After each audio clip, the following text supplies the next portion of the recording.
Então, estamos começando aqui mais um clube de infectologia da Sociedade de Infectologia do Estado do Rio de Janeiro, hoje com a apresentação meningite fúngica em imunocompetente, a apresentação do Dr. Rafael de Aragão Pedroso, residente de infectologia do Hospital Naval Marcílio Dias, e os orientadores, Dr. Túlio Vieira Mendes, doutora Daniela Barbosa e Dr. Antônio Guilherme Bailão. Sejam todos muito bem-vindos. É um prazer tê-los todos aqui. Rafael, pode falar, fique à vontade. Perfeito. Boa noite a todos. Obrigado, Rodrigo, pela introdução aí. Bom, vamos começar falando aqui do caso, né? Que está escrito aí, né? Meningite fúngica em imunocompetente. Tá bom. Aqui, começando com a identificação da paciente, né? Ela tem 14 anos, é feminina, tem o calendário de vacinação completo para a idade dela. Fez uma dose de vacina Pfizer para Covid no dia 16 de setembro de 2021. Bom, ela mora em Nova Iguaçu, Rio de Janeiro, há 5 meses, proveniente de Salvador, de uma área rodeada de mato, uma área naval, né? Com saneamento básico em dia ali, de acordo com as normas, segundo a família. É natural do Rio de Janeiro, evangélica, sem nenhuma dieta específica, restritiva. Pôs um piercing no nariz um mês antes da internação, retirou esse piercing para internar. Mora com a mãe e com o irmão de 3 anos. O pai falecido há 6 meses de Covid, né? Lembrando que em setembro de 21, né, a gente ainda estava aí num período bombando aí de pandemia. Bom, a HPP dela, sobrepeso, né, MC 29,9, nega outras comorbidades, nega alergias. Teve uma única internação na vida, que foi com 1 ano de idade, por bronquiolite. E a HDA. Bom, ela teve em 16 de setembro, após a aplicação da vacina, no mesmo dia. Peraí que ficou me atrapalhando aqui o negócio. No mesmo dia, ela começa com dor no local da aplicação de vacina, febre, não a ferida, desculpa, e uma cefaleia moderada. Foi tratando isso com sintomáticos em casa somente. 2 dias depois, ela piora da cefaleia e inicia uma dor retroorbitária. Mantém tratando só com sintomáticos em casa. No dia 22 de setembro, ela procura a emergência do hospital, quando começa a apresentar vômitos. Vômitos não precisam de náusea. Isso chamou a atenção da mãe, chamou a atenção dela, e piora dessa cefaleia, que já foi relatada. Então, ela vai para emergência, são prescritos sintomáticos, ela recebe alta com orientação para retorno se piora. E pioram os sintomas. No dia 26, ela volta com uma dor cervical importante e porexia. Então, é feita a internação dela. Bom, na admissão, ela tem sinais vitais dentro da normalidade, né? Está em regular estado geral, né? Muita dor, mas corada, hidratada, sem nada específico no exame físico, anotado presença de acantose nigricans, os aparelhos respiratório, cardíaco, abdômen, sem alterações, e o exame neurológico dela. Ela tem um Glasgow de 15, é lúcida, orientada, apresenta muita dor em região cervical e rigidez de nuca. Tem ausência de déficit focal, mas essa dor na região cervical é intensa e impede ela de fletir o tronco, isso causa muita dor. Ela não tem nenhum exame específico, assim, não flete as pernas quando a gente mexe a gente tenta fletir o tronco dela. Bom, ainda ali na emergência, a gente realiza uma anjo-TC, sem sinais de doença aguda, sem nenhuma alteração que remeta a alguma doença aguda mesmo, né? Nenhuma alteração antiga também, não se observa desvio de linha média sem sinal de hipertensão intracraniana, né? Então, é decidido pela internação dela, ela já internada, colhe um líquor que vem com essa citometria, né? Vem com esse padrão, aliás. 200 células, né? Predomínio mononuclear, a glicose dela no líquor, né? 35, proteína aumentada também, LDH 35, BR negativo, né? São feitas as culturas, germes comuns, fungos, BK, e ela estava com esse HGT aqui no momento também. Então, bom, ela tem esse padrão de líquor. É feito o antígeno, o COVID, né, que vem negativo. Ela é avaliada pela oftalmologia, sem alteração em fundo de olho, avaliada pela neuro também. Então, após o quadro dela, né, desde o dia 16, com a história desde o dia 16, esse padrão de líquor e o exame físico, a gente decide começar com a ciclovir. Então, a gente começa a tratar como uma meningite herpética, né? Então, começa a ciclovir, dexametasona, a analgesia regular, né? Ela sempre com essa dor forte. Então, no segundo dia de tratamento, ela refere alguma melhora da dor na região da nuca, alguma melhora da cefaleia, mas não cessa. Ela mantém uma cefaleia com caráter pulsátil, né? E aí no dia 30, né, no próximo dia, ela começa a febre. Ela não estava tendo febre até agora. E queixa de diplopia. No exame físico é visto um estrabismo convergente e ela começa a ter sonolência. Então, ela tem novos sinais aí, novos sintomas também. Então, a gente pede outra avaliação da oftalmo, já tenta fazer, né, uma ressonância e, assim, a coisa mais urgente que a gente consegue fazer é fazer uma nova TC.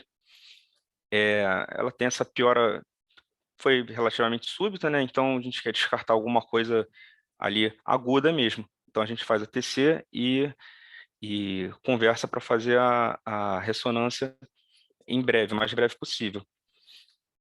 Então, ainda nesse dia,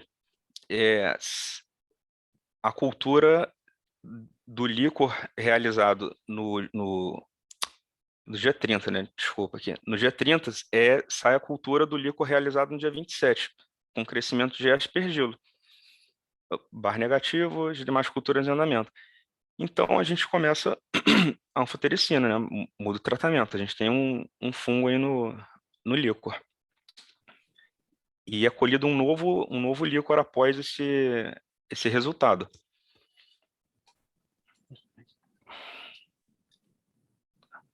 Calma aí. Bom, até esse momento, o laboratório dela, os exames gerais, não tem grandes alterações, fora o VHS, que está um pouco elevado ali, né? Então, esse segundo líquor, que foi colhido no dia 30, ele mantém esse padrão aqui, né? Cerca de 200 células, com predomínio mononuclear, glicose ainda 35, proteína tem um aumento, vai para 179, LDH 54, bacterioscopia, BAR negativo, cultura para fungos e germes comuns negativo, uma nova cultura para BK também, e a pesquisa para fungos vem com presença de leveduras, né? É feito também PCR para CMV, herpes, varicela, que mais tarde eles vêm negativos, né? Bom, assim, em 24 horas desse dia, né, do dia 30, ela evolui já com um episódio de alucinações, começa a ter febre num padrão mais alto, num padrão mais recorrente. Isso alterna ela passa a maior parte do tempo orientada, mas tem esses episódios de alucinação. E o restante dos sinais vitais ainda estão dentro da normalidade. Ela está normotensa, está eupneica. Ok. Então, considerando ainda esse padrão de líquor, ainda a presença de leveduras, uma piora no estado dela, né, neurológico, a gente começa o voriconazol. Então, ela está fazendo voriconazol e anfotericina. Então, aqui, no dia 1º, a gente consegue fazer uma ressonância que não descreveu nenhuma alteração importante, né? Essa é a primeira ressonância que ela faz. Então, durante esse dia, ela evolui mal. Então, ela apresenta uma paresia do sexto par craniano, intensifica essa rigidez de nuca e mantém uma sonolência. Ela consegue ser despertada, mas está sempre com muito sono. Primeiro, sorologia de HIV para ela vem negativo. E a gente começa a pensar, né, que talvez tenha alguma coisa a mais aí, já que, bom, ela não tem nenhum histórico de internações, nada que justifique uma imunossupressão. Então, a gente começa a acolher, né, outros exames aí, imunoglobulina, complemento, tenta rastrear ela de uma maneira um pouco mais ampla, né? A gente faz uma ultra para ver se tem alguma hepatospleno, ou talvez uma, não sei, uma asplenia, faz um eco também. Esses exames vêm todos normais. Então, ainda nesse dia, a mãe presencia uma crise convulsiva. Ela descreve uma crise convulsiva de ausência, né? E sai o IGRA, que também tinha sido colhido já, bem determinado. Nesse momento, onde ela já está na UTI, ela já estava com fotericina, com voriconazol, ela mantém, assim, o quadro piorando, né, progressivamente. Então, é decidido por iniciar também uma ceftriaxona, ela mantém a dexametasona, talvez pensando numa associação aí com uma meningite bacteriana, alguma coisa secundária. Enfim, ela não está melhorando em nada, né? Então, no dia 7, ela já está há 15 dias tratando essa meningite fúngica e ela não apresenta melhora, a gente faz uma nova punção e vem com esse novo padrão aqui que não é tão diferente dos outros, né? Ela mantém uma citometria alta, apesar de não ser mais de 200, ainda está próximo de 200, né? Ainda com predomínio mono. LDH subiu bastante, de 54 para 145. A glicose não teve uma diferença tão expressiva assim, mantém proteínas bem altas, praticamente 180 aí.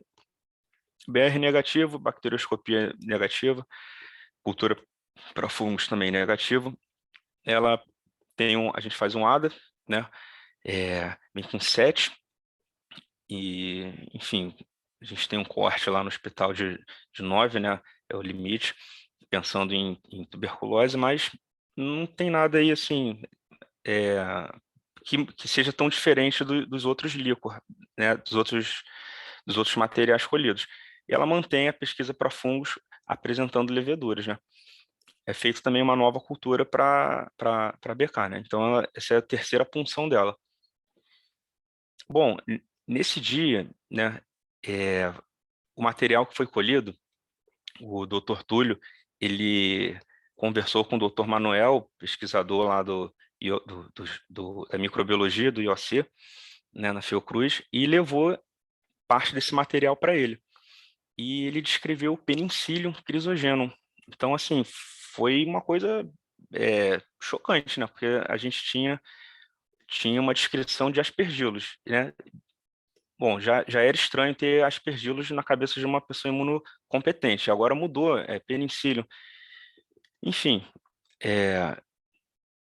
objetivamente, a gente não mudou o tratamento, né?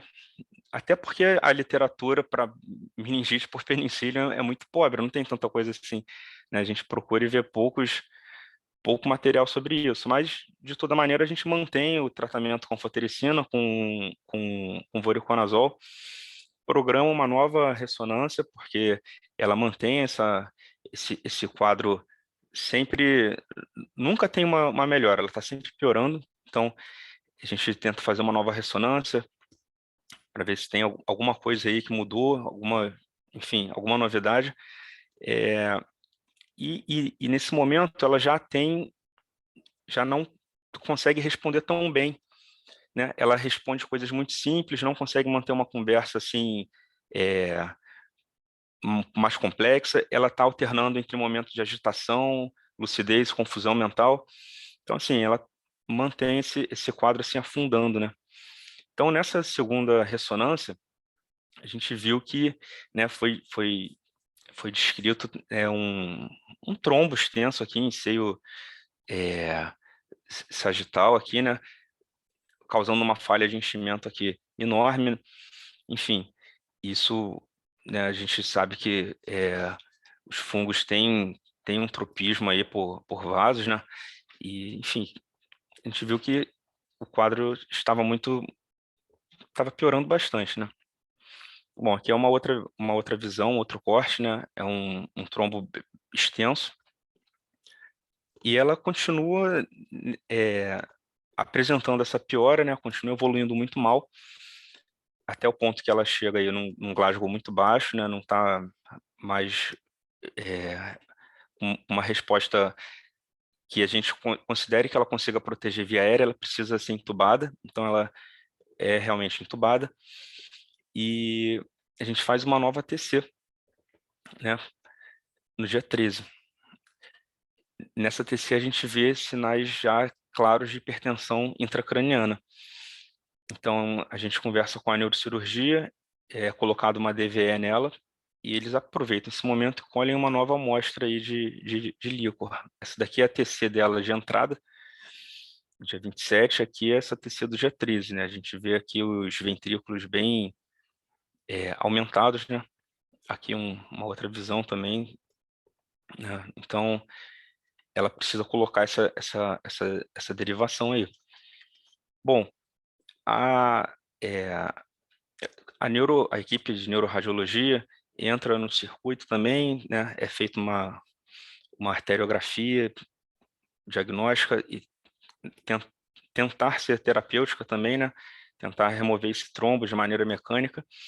É um procedimento que tem um sucesso parcial, né? Eles descrevem que houve muita dificuldade, era um trombo muito endurecido, eles conseguem fragmentar e aspirar vários microtrombos, mas não consegue resolver tudo ali, né? Então, esse novo líquor do dia 13, do momento da DVE, ele vem com um padrão já bem diferente dos outros, né? Uma citometria baixa já, 5, mantém um predomínio mono, mas já um pouco mais equilibrado, né? Então, a glicose já não é mais baixinha, a proteína também já baixou, quer dizer, já mudou um monte de coisa aqui, né? Bacterioscopia, cultura para germes comuns, para fungos, negativo, agora pesquisa de fungos, já não tem mais presença de levedura, BAR negativo, novamente, e também é feita uma nova cultura para BK, né? O HGT dela, nesse, nesse momento aí, era acima de 300, né? Ela vinha fazendo já hiperglicemia constantemente.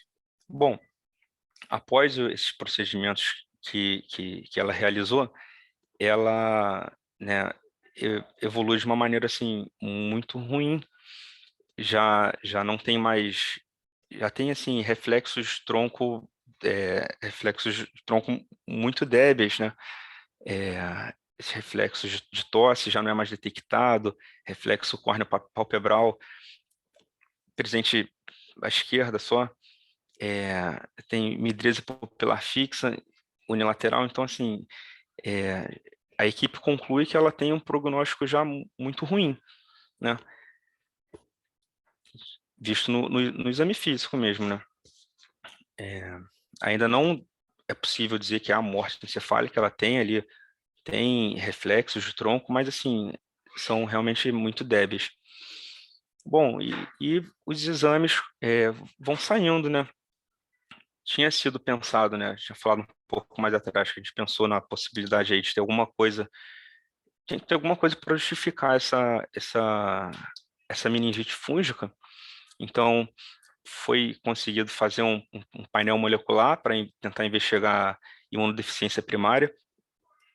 Concluiu que não havia nenhuma variante genética ali que justificasse, né? Nenhuma variação relevante.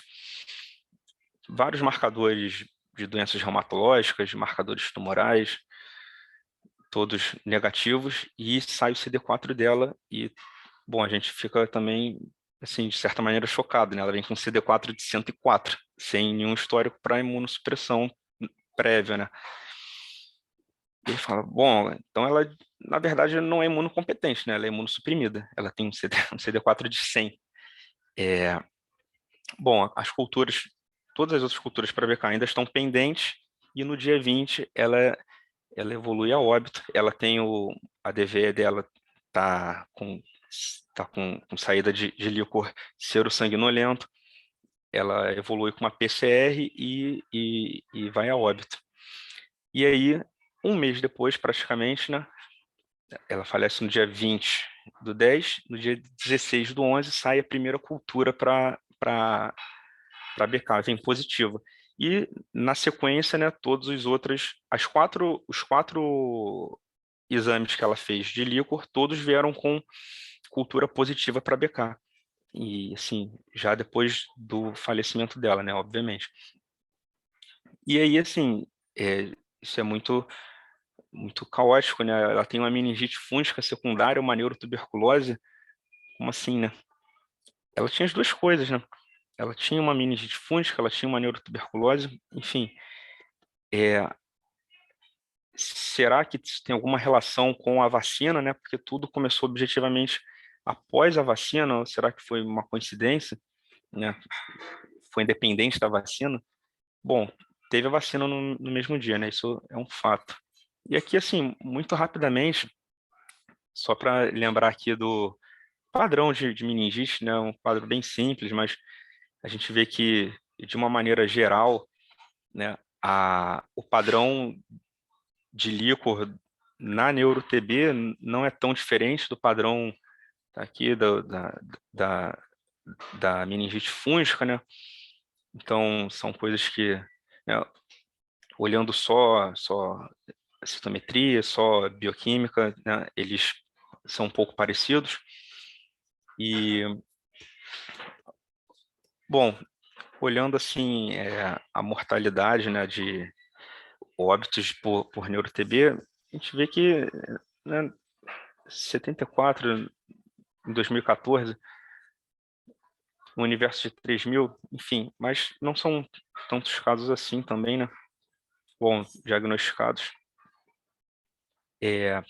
Bom, aqui foram algumas referências que eu usei e, bom, esse foi o caso que a gente viu lá, né? Um caso foi muito duro para todo mundo, porque ela era uma criança, né? Estava com a mãe tinha perdido o pai, o marido há pouco tempo também, e a gente viu a evolução delas muito rápida, fazendo fazendo exames de imagem, tentando fazer um tratamento, mas não logramos êxito aí, né? Foi uma doença muito avassaladora para ela. E, assim, tentei ser breve, né? O caso é muito complexo, mas eu tentei organizar ele aqui de uma maneira que desse para compreender. É isso. Então, eu queria voltar aqui, né? E perguntar aí o que vocês acham disso, né?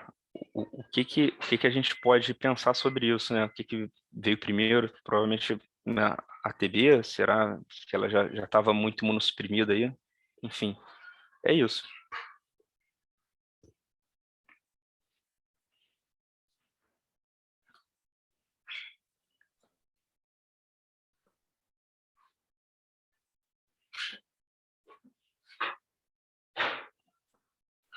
Beleza.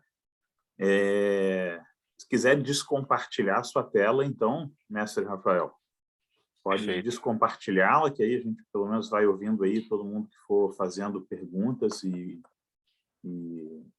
comentários. Então, Não sei fazer isso. Isso é muito avançado. deixa eu ver se eu consigo... Ah, não. Tem um botão aqui, Stop Share. Não é tão avançado Beleza. assim. Ok. Então, temos perguntas, considerações, comentários, antes algumas palavras aí dos nossos moderadores e algumas considerações. Alguém quer fazer alguma pergunta?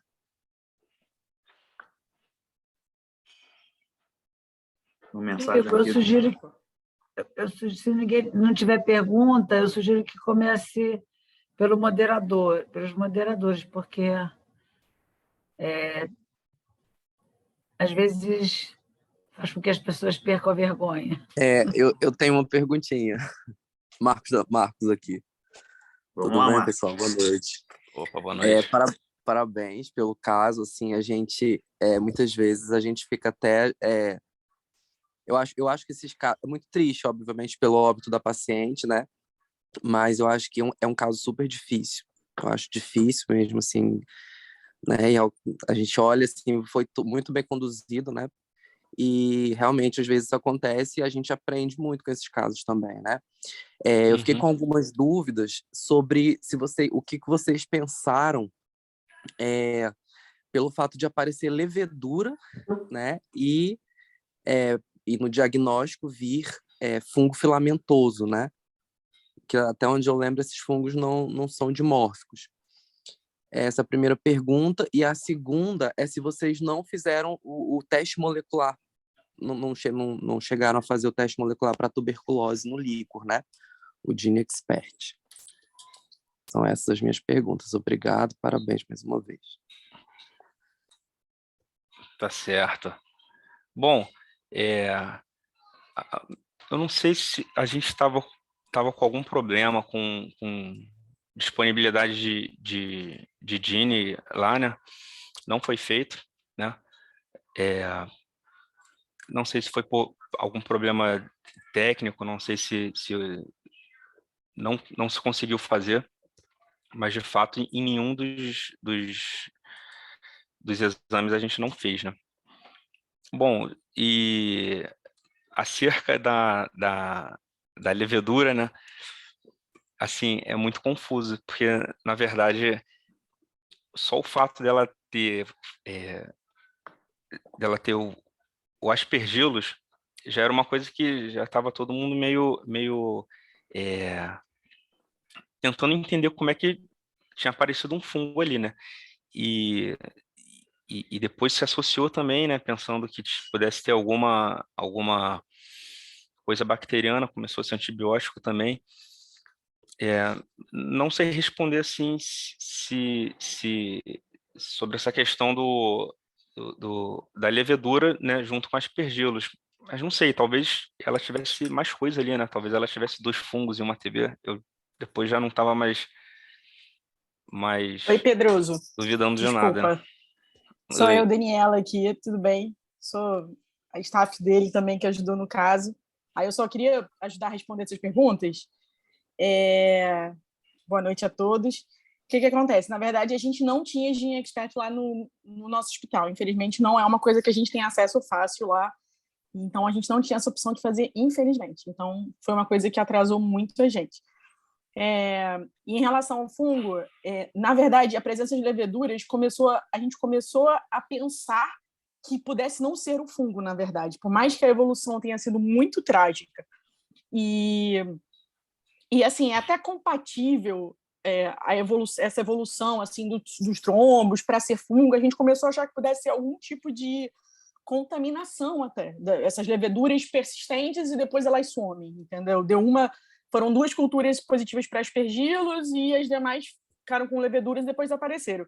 Então, foi por isso que a gente conseguiu essa ajuda que o Túlio conseguiu para poder enviar para fora. Foi questionado vários outros, mas não dava para fechar. E é engraçado que o próprio laboratório, a microbiologia de lá, afirmou que era aspergilos. Tanto é que isso deixou a gente muito inseguro para tratar, porque no IOC ele falou, olha, eles são parecidos, mas é o penicílio. Então, assim, a gente ficou, cara, o que a gente faz? Foi bem ruim, assim, mas a gente não conseguiu descartar outra coisa, né? Ficou meio... Então, e foi uma época muito de pandemia, todo mundo fazendo quadro infeccioso pós-Covid. Ela teve um relato, ela não teve diagnóstico de Covid laboratorial, quando o pai dela faleceu há 6 meses antes. mas ela teve quadro clínico de Covid. Então, assim, com esse relato, a gente falou, não, é fungo, né? Assim, deve ser Aspergillus, então, ela não é imunossuprimida, né? Assim, é um quadro pós-Covid, né? Assim, a gente começou a investigar ela, a gente catou tudo. Ela tinha tomografia de tórax, de abdômen, de pelve, tudo que vocês podem imaginar, ela tomografou e ela não tinha lesão, não tinha cavitação, não tinha nada. História epidemiológica muito fraca para qualquer outra coisa. A gente chegou a notificar ela também, porque a gente, quando saiu o fungo, a gente começou a pensar que pudesse ser até inoculação do fungo, que não é comum, né, assim, na vacina, né? E aí a gente notificou, o pessoal chegou até ir lá para começar a investigar, a gente pensando que o lote dela poderia contaminar outras pessoas, né? Então, a gente pegou lote, data, hora, local, tudo, e o pessoal da secretaria chegou a ir lá começar a investigar. Mas aí não deu tempo nem de terminar a investigação. A gente começou, fez tudo, e aí não conseguimos fechar, né? Se foi reacional, né? Assim, conseguiu fechar que não foi do lote, né? Digamos assim, mas que não foi reacional. Eu não sei se eu respondi a pergunta. Dani, só complementando. Túlio, estão me ouvindo? Sim, sim. Na época, o que a Dani já comentou em relação à questão do Aspergillus, nós ficamos nessa dúvida. O Manuel, o professor Manuel, lá do pesquisador do EC, que até fez o curso aí junto com a gente, né, Rodrigo, de fungos aí da CIERJ, foi esse caso foi que fez a aproximação do Marcílio com ele, e a gente gerou muita dúvida. Então, o Manuel explicou para a gente, porque ele é o microbiologista lá, micologista, um dos mais experientes lá do IOC, e ele falou que, macroscopicamente, o Aspergillus ficava muito parecido com o penicílio, mas ele teve que fazer esse painel molecular para poder identificar. Então, quando ele identificou o fungo, ele falou, Túlio, eu falei, Manuel, é Aspergillus? Ele, não, é penicílio. Então, a gente ficou muito surpreso, porque o penicílio, geralmente, ele é mais comum do trato gastrointestinal. Então, a gente ficou nessa dúvida, como que aconteceu, né, que essa barreira foi quebrada e esse fungo atingiu o sistema nervoso central. Mas foi tudo muito desafiador, porque até em algumas publicações, a gente discutindo o caso que está no prelo, aí, o caso para ser publicado, mas a gente, o Manuel fala que, discutindo que esse fungo é muito comum do trato gastrointestinal mesmo. Então, mas como que essa barreira foi rompida, a gente não encontrou muita explicação. E os relatos de trombo também é comum, apesar da literatura ser não muito volumosa, né? Tem relatos de trombo que acabam fazendo com que o caso evolua de maneira catastrófica. A gente conversou com a neuroradiologia lá do hospital, que tentou intervir, mas infelizmente, a gente não teve êxito. Até do procedimento neuroradiológico. E, infelizmente, o paciente veio a óbito. Mas o Manuel fez lá um painel de fungos no IOC e ele bateu o martelo, que era o penicílio mesmo. Então, essa associação com o BK, que a gente está tentando chegar numa conclusão aí, se tinham 2 germes associados ou não. Mas tudo indica que sim, né?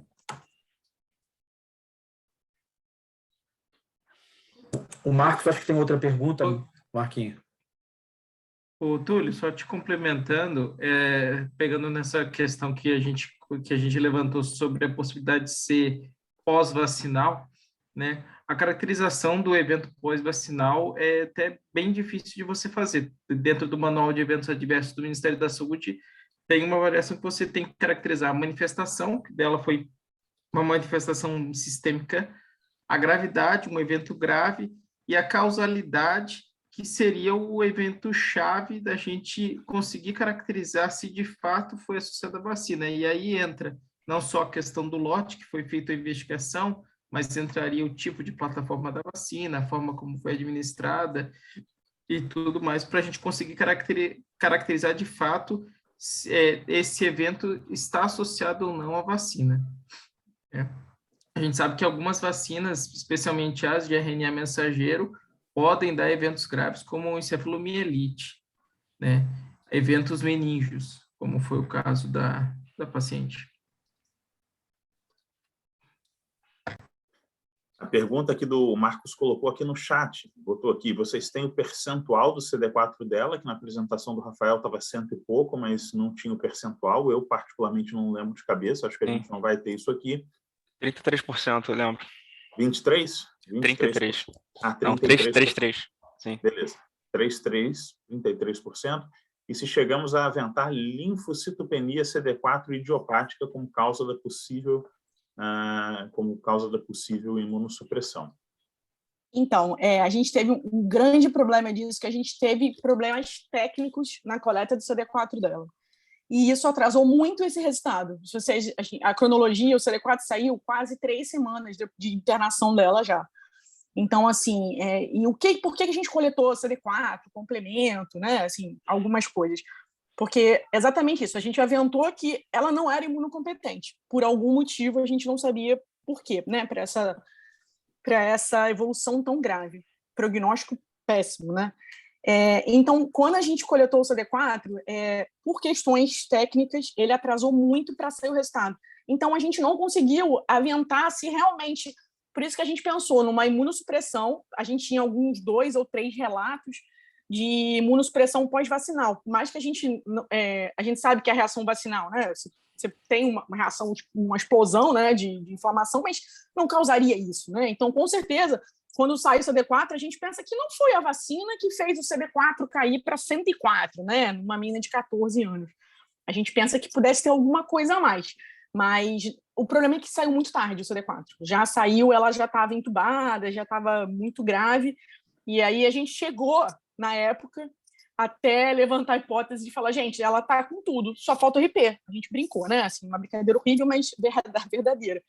E a gente até cogitou começar o RP, mas assim, ela já estava com trombo, já tinha feito arteriografia, já tinha tentado quebrar, e a gente ficou preocupado de destruir mais alguma coisa, né? Assim, ela não teve alteração hepática grave, mas ficou tudo no limite. Então, a gente chegou a cogitar e depois a gente não fez. A gente rastreou a família dela depois, a gente conversou muito com a mãe. A mãe tinha perdido o marido, tinha 6 meses, né? 7 meses, então, assim, foi bem difícil. E uma coisa, eu não sei, acho que eu posso falar, eu não sei se eu já vou quebrar, o irmão dela, de 4 anos, 4 meses depois, entra com um quadro similar lá, exatamente, dor cervical e tudo, e o menino não foi vacinado, ele tem 4 anos. Então, assim, é claro que na mesma hora, quando ele entra no hospital, a primeira coisa que a gente pensa é tuberculose associada. E então, assim, ele começa a ser tratado empiricamente para TB, neuro-TB, e a gente depois não acompanhou, porque ele tinha 4 anos, mas a gente acompanhou de longe, né? E todos os exames dela eram negativos, tá? Cultura do primeiro líquor, o líquor não era característico até de viral, mas ele fez o tratamento todo, respondeu bem, viveu e ficou bem. E aí agora só acompanha ambulatorial.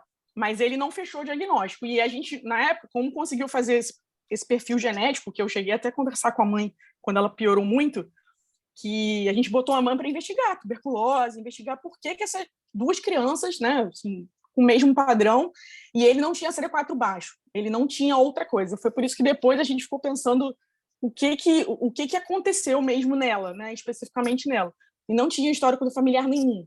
Assim, a gente foi desde a avó, saber se tinha doença autoimune, e pegando qualquer exame, fazendo tudo para a gente poder entender por que essa imunodeficiência mesmo dela. Só para completar aí. Eu queria fazer um comentário também, porque eu estava no Marcílio no dia da notícia do Penicillium crisógeno, né?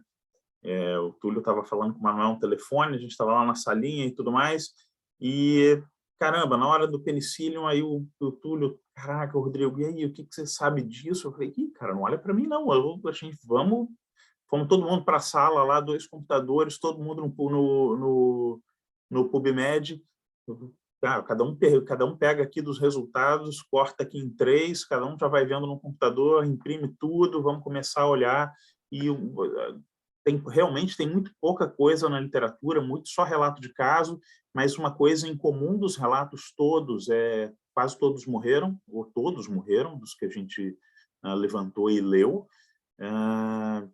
todos com evolução catastrófica, né, aguda, e chamar atenção para o papel patogênico, né, da infecção fúngica por penicillium, principalmente, de produção de toxina, né? Então, responsável por uma baita de uma inflamação, por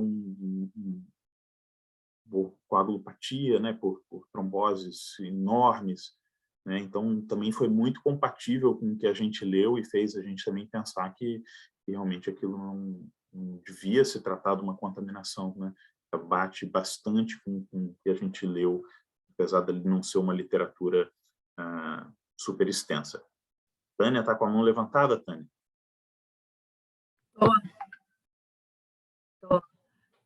Eu queria falar umas coisinhas, algumas já foram faladas, né? Que por exemplo, esse caráter grave, né? E da infecção por penicílio, quando eu não entendi como que ela adquiriu, mas existe um caráter grave, né? Quando acontece. A outra coisa era a perguntar a eles se eles fizeram a medula para ver se ela... Bom, se é penicílio mesmo, eu acho que tudo está explicado. CD4 baixo, está explicado a evolução catastrófica, fica tudo explicado, e pode ser por isso. O que não explica é como ela pegou esse penicílio, que eu ainda não entendi. Não entendemos. A outra, agora, se a gente pensar que não seja isso, você vê, o Alberto Lemos botou uma observação bem legal ali, Rodrigo, depois você pode ler ou ele mesmo falar.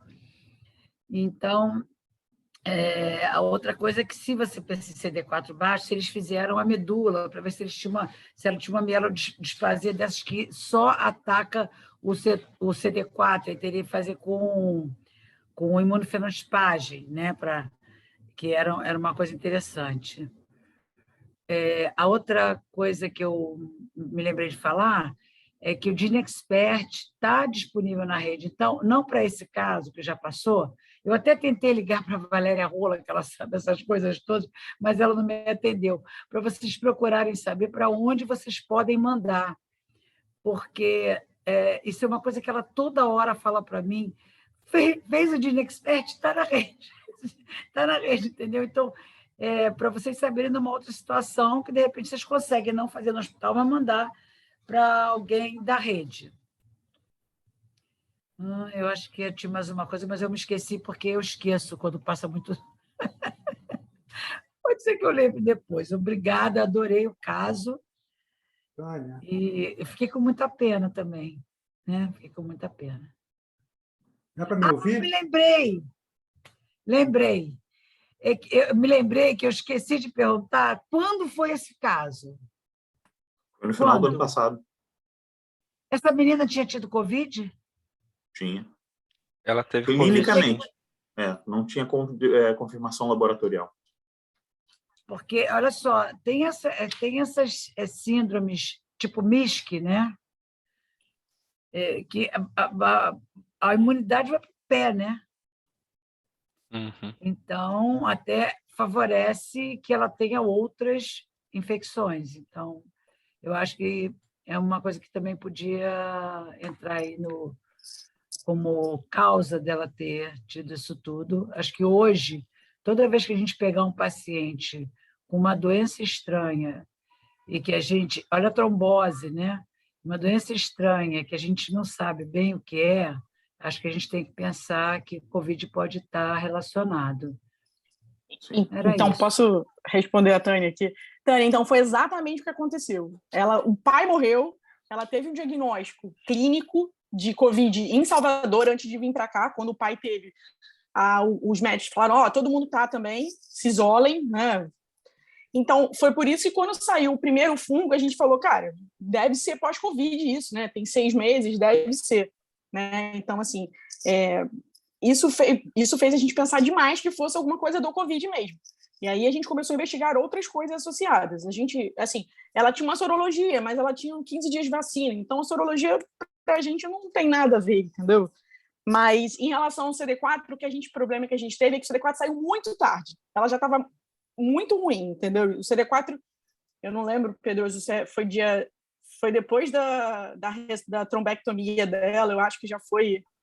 Eu não lembro. Eu sei que o CD4 foi a última coisa. Então, a gente não conseguiu, a gente chegou a pedir para a hemato ajudar a gente na investigação de algum tipo de doença hematológica que pudesse fazer imunodeficiência. Eles começaram a entrar, mas antes disso ela faleceu. Então, a gente não conseguiu mexer fazer biópsia de medula, nem o sangue periférico a gente conseguiu. Eles chegaram a olhar, na reunião no dia que a gente foi contar para a mãe que ela teve as tromboses, né? Que a gente estava querendo intervir, a hemato estava junto, e a hemato falou que ia pegar o sangue dela e enviar, que o próximo passo era fazer uma investigação medular, mas não chegou a conseguir fazer, evoluiu mais rápido que isso. E eu acho que era isso, né? E aí uma coisa da trombose também, que está essa confusão, né, que na verdade não se sabe bem, tinha que investigar na família se tem alguma trombofilia, né?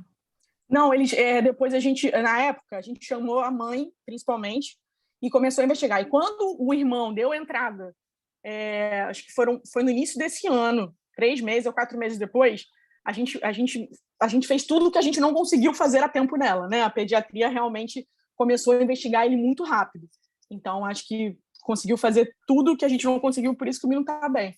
Então, e não tinha nenhum histórico, pelo menos até que a gente sabe, de nenhuma doença. A gente recentemente abriu o prontuário do menino, ele está acompanhando ambulatorialmente, sem nenhuma alteração, sem nada. Então, sim. Para ele, tudo bem, mas eu acho que os pais tinham que ser chamados. Por exemplo, na minha família, a gente tem uma trombofilia, dessas porcarias que não dão muito problema.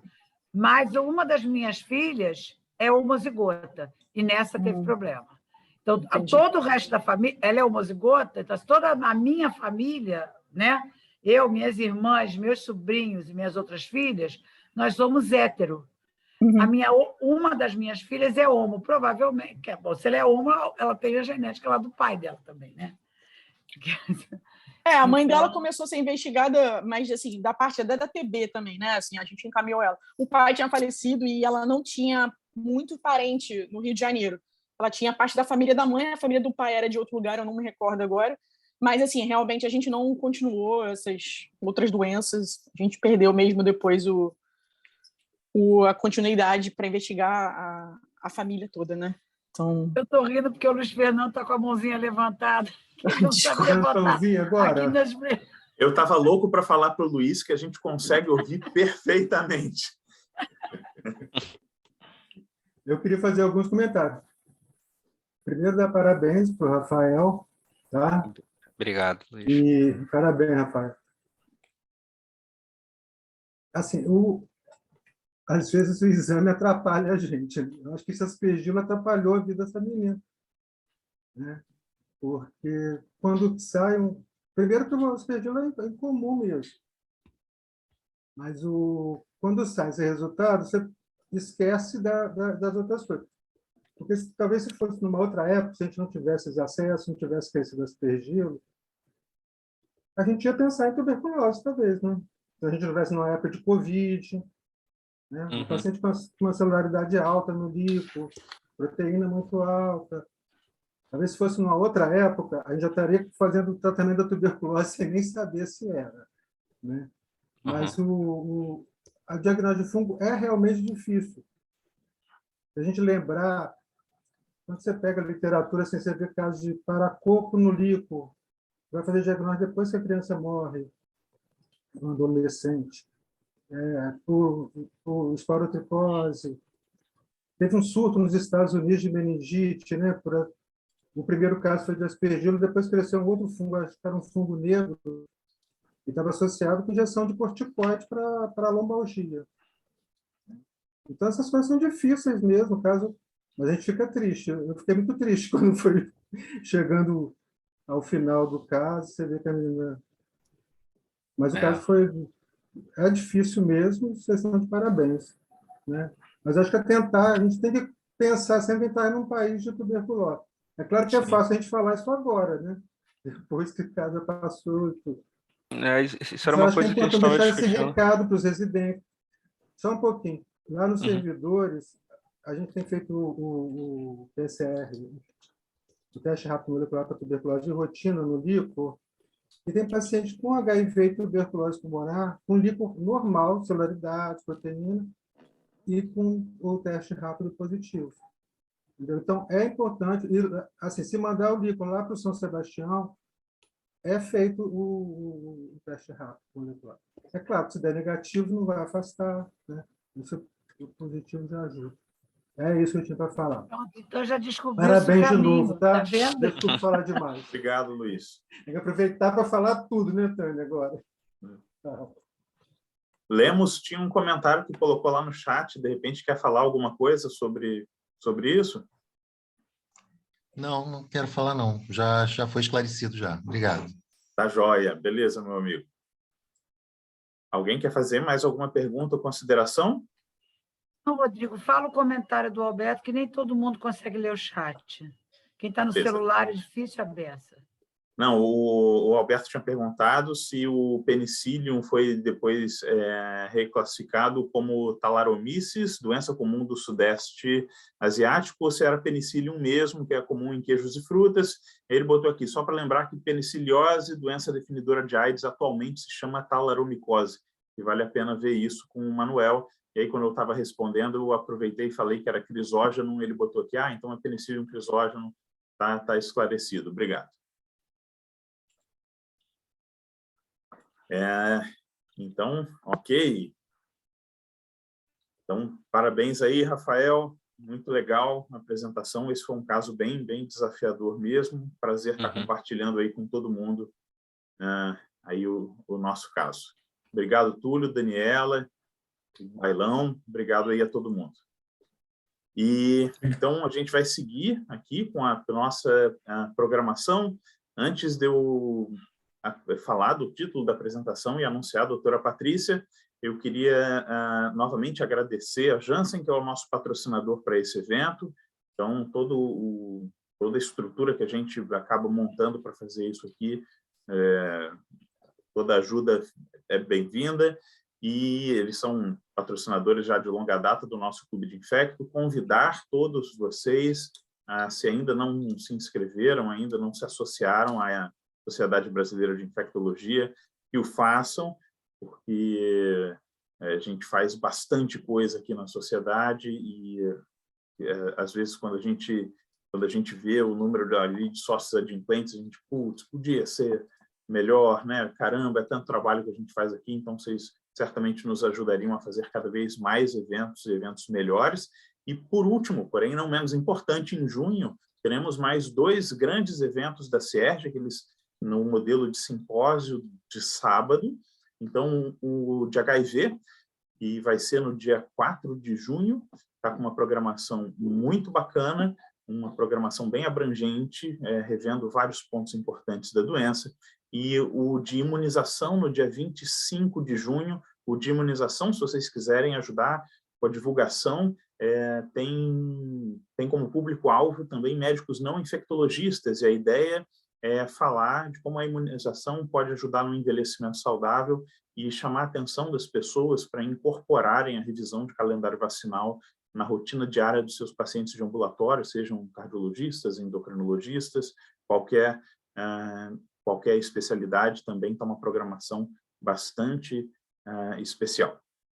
Então, dados todos os anúncios, os muitos anúncios, então, vamos seguir aqui com a nossa apresentação sobre os casos atuais, né, de hepatite, com etiologia ainda não totalmente esclarecida. E aí, para falar desse desafio de apresentação, né, Patrícia, eu queria chamar a doutora Patrícia Gutmann, uma infectopediatra muito sensacional, lá do IPPMG, da UFRJ. Seja muito bem-vinda, doutora Patrícia. Muito obrigado por ter aceitado aí o convite e o desafio. Prazer enorme ter você aqui com a gente. Rodrigo, obrigada pelo convite. Eu acho que é sempre uma chance, né, de estar estudando e aprendendo, né, e realmente foi um desafio, né, porque acho que só nos últimos 3 ou 4 dias tinham 4 publicações novas, então, assim, é novo, e eu não Patrícia, acho que entrou no mudo sem querer aí o seu. Verdade.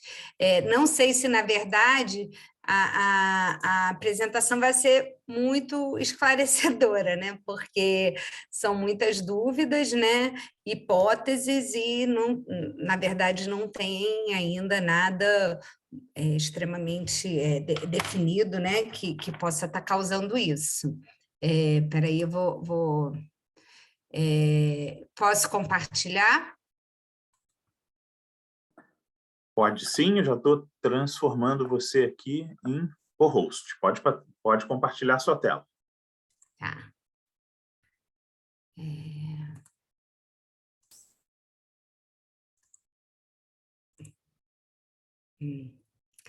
Então, assim, o desafio foi falar da hepatite aguda, né, de etiologia desconhecida.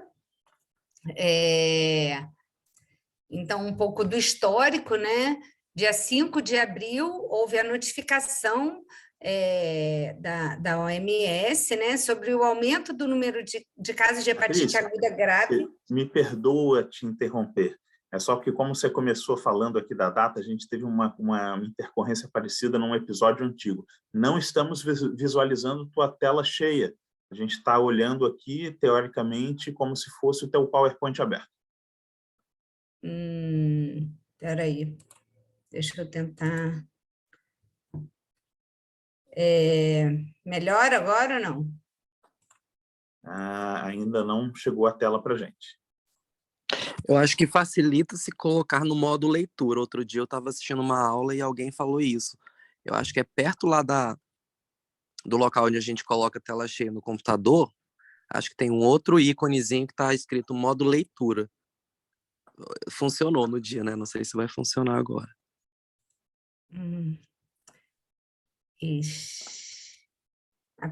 Agora tá, não? Não, agora é só você, querida. Nós estamos todos vendo você. Ixi. Então, vamos lá, de novo.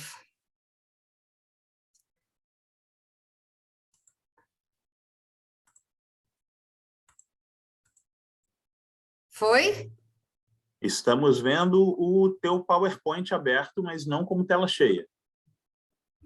Ele está aparecendo com aqueles slidezinhos do lado, sabe? Sei. Modo leitura. Exibir, lá em cima, exibir, não sei se... Modo, ver se tem alguns, modo leitura. Normal. O último, modo de exibição de leitura, o último, anda para a direita, Patrícia. Foi. Pronto? Isso, agora foi. Perfeito. Aí, Tânia, já resolvemos até a dúvida que você teve aí do outro dia. Eu já ia falar socorro. Então, começando, então, no dia 5 de abril houve essa notificação, né, desse aumento de casos em crianças menores de 10 anos, previamente saudáveis, principalmente ali no cinturão central da Escócia, né? No dia 11 de maio, já são mais de 450 casos prováveis de hepatite aguda em crianças saudáveis que estão sendo investigados em todo o mundo, né? A grande maioria dos casos foi relatada no Reino Unido, em que já foram 163 casos até o dia 3 de maio, né? Mas já tem 24 países com casos relatados em investigação. Então, é uma síndrome clínica, né? Que todos os casos apresentam, em que tem uma hepatite aguda com enzimas hepáticas extremamente elevadas, né? Muitos casos apresentam sintomas gastrointestinais, como diarreia, dor abdominal e vômito, antes de iniciar a hepatite, né? E a icterícia. A maioria dos casos não apresenta febre e a etiologia ainda não está definida. No Brasil, a primeira notificação de caso provável foi dia 27 de abril, e já saiu um documento do Ministério em que define o caso provável como sendo crianças e adolescentes, né, menores de 17 anos com quadro de hepatite aguda, em que não é viral, né, A, B, C, D e E, caracterizada pelo aumento das transaminases séricas, maior que 500, que tenha sido diagnosticada a partir do dia 20 de abril, né? E crianças que tenham evoluído para hepatite fulminante, também sem etiologia conhecida, indo a partir do dia 1º de outubro de 2020, né? E casos de contato com essas crianças que tenham esses sintomas e sinais e sintomas. Esse é o quadro do Brasil atualmente, né? Esse aqui foi do dia 16 de maio, pela rede CIEVES nacional, com 20 casos prováveis, 27 ainda pendentes e 4 que já foram descartados, desculpa. Né? Nos estados, né? Santa Catarina, Minas, São Paulo, Rio de Janeiro, né? E Pernambuco, e seguindo essa pesquisa, né? Então, já foram notificados 34 casos, 13 foram classificados como prováveis e 5 já foram descartados. Isso daqui, desculpa, foi do dia 14 de maio. Aquele era mais atual. Falar como foi o quadro no Reino Unido, né, que eu acho que é onde temos mais dados, né, que os casos ocorreram todos em crianças menores de 16 anos, começando em 2022, sendo que 3/4 dos casos eram em menores de 5 anos, então são crianças pequenas. Não havia associação com viagem, os vírus de hepatite A, B, C, D e E foram negativos, e desses casos, dos 163 casos, 126 testaram positivo para adenovírus. Não, dos 126 que testaram, 91 foram positivos para adenovírus, isso dá um percentual de 72%. E pensando no Covid, né, 24 casos de 132, 18%, testaram positivo para SARS-CoV-2. Tem um trabalho interessante, né, publicado no CDC, né, em que mostra 9 casos no Alabama, nos Estados Unidos, que apresentaram hepatite aguda de causa desconhecida, começando em outubro de 2021. Esses casos não tinham nenhum vínculo epidemiológico ou geográfico, o Alabama é um estado grande, né? Todos aconteceram em crianças previamente rígidas, uma mediana de idade de 2 anos e 11 meses, nenhum desses casos tinha história documentada de infecção prévia por SARS-CoV-2. Todos os 9 casos tiveram um adenovírus positivo, sendo que a pesquisa foi feita no sangue total. Dos pacientes que fizeram biópsia hepática, o que se viu foi que não havia inclusões virais no histopatológico, não havia evidência imunohistoquímica de adenovírus no fígado e não havia partículas virais identificadas por microscopia eletrônica nesse tecido, né?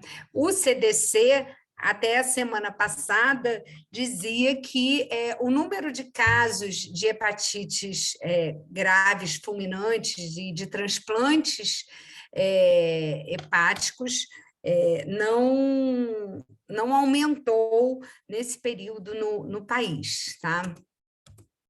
No mundo, o que a gente tem?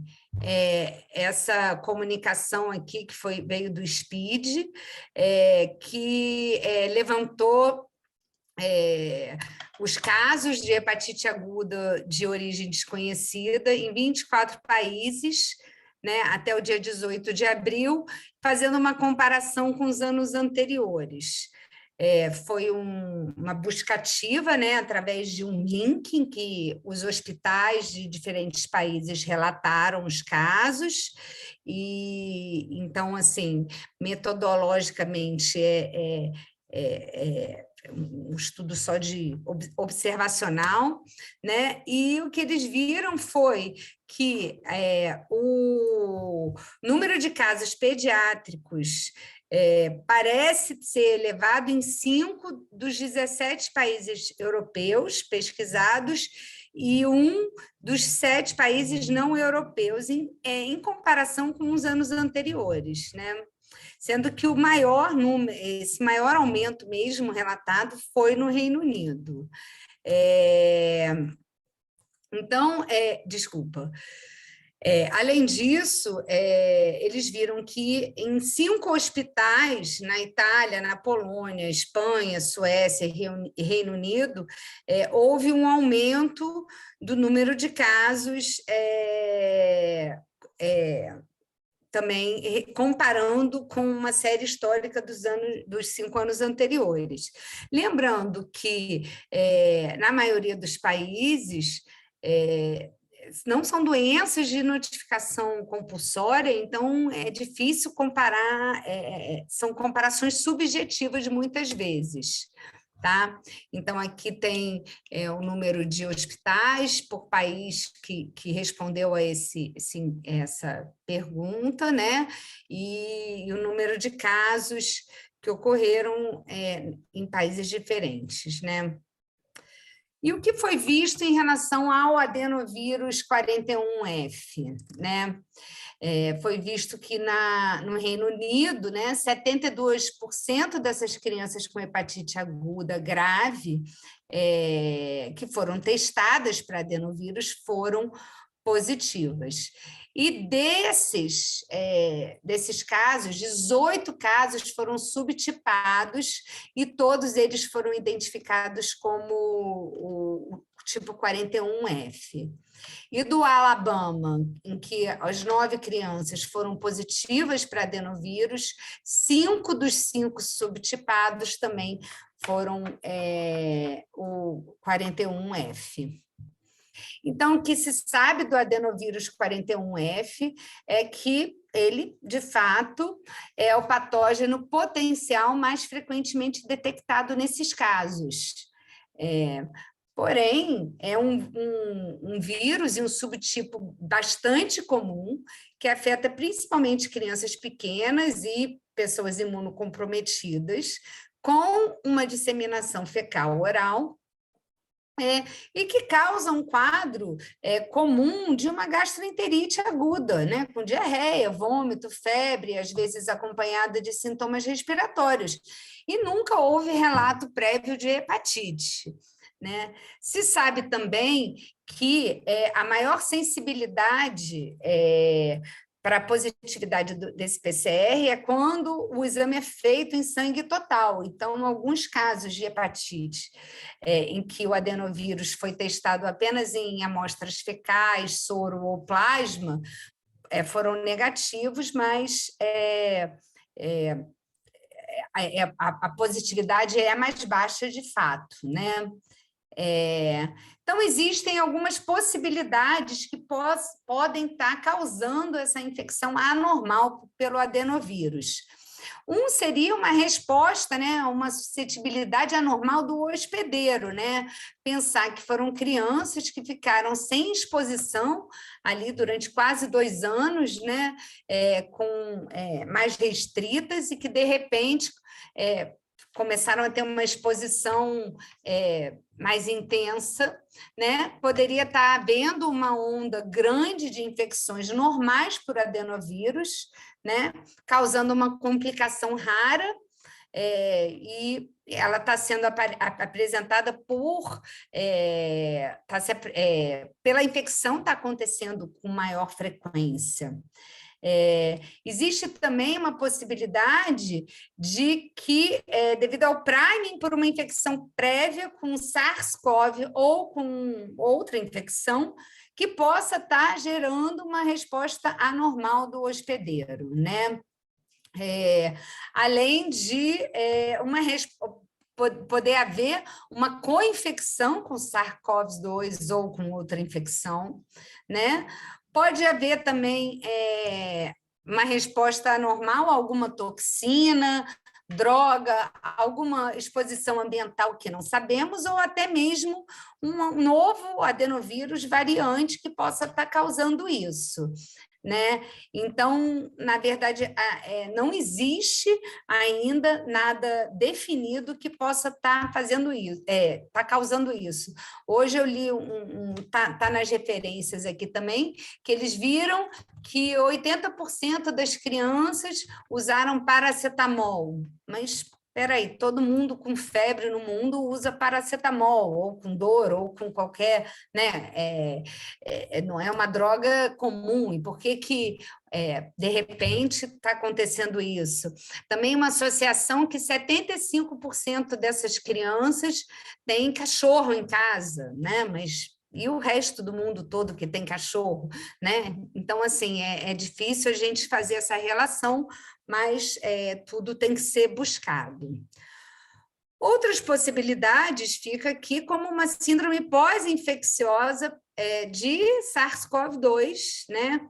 E talvez um efeito mais restrito ao Ômicron, uma vez que aconteceu mais agora nessa fase, né,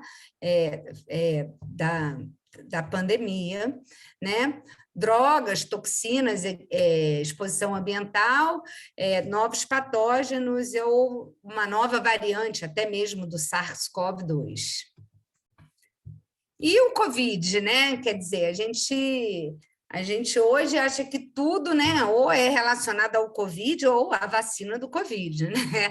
Veja o próprio caso anterior, né, que talvez tenha sido uma associação temporal com a vacina e passou a ser quase que, né, passa a ser uma questão importante, né? Bem, o que eles viram foi que no Reino Unido foram 24 casos de 132 testados que foram positivos. E eles estão fazendo um inquérito sorológico de todas essas crianças, mas depois de 2 anos de pandemia, é difícil a gente saber, né?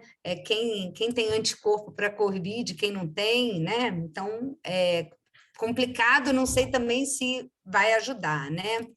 Em Israel, dos 12 casos que eles tiveram relatados, 11 tiveram infecção recente por Covid, né? Mas lembrar que a Ômicron realmente ela veio aí, né? E é difícil ter alguém que não tenha tido infecção recente por Covid, né? Existe uma hipótese, né, de que a infecção possa resultar em formação de reservatórios virais, né, e essa persistência viral ali no trato gastrointestinal pode causar liberação repetida das proteínas virais, dando origem a uma ativação imunológica, como um superantígeno, como a causa da própria síndrome inflamatória, né? Outra hipótese também é que os casos graves de hepatite podem ser consequência de uma infecção por adenovírus com trofismo intestinal em crianças previamente infectadas pelo SARS-CoV com reservatórios virais ali intestinais, talvez no apêndice, né? Só historicamente, para a gente entender que a hepatite associada ao Covid em crianças foi relatada em 37 crianças na Índia, num trabalho da Índia, 2 a 6 semanas após a infecção, durante o surto da variante Delta, né? E essas crianças, na verdade, elas tinham um aumento de transaminase, mas não tinham icterícia, não tinham disfunção hepática e não tinha óbito, não evoluíram para óbito. Então, é um comportamento totalmente diferente do que está sendo visto agora.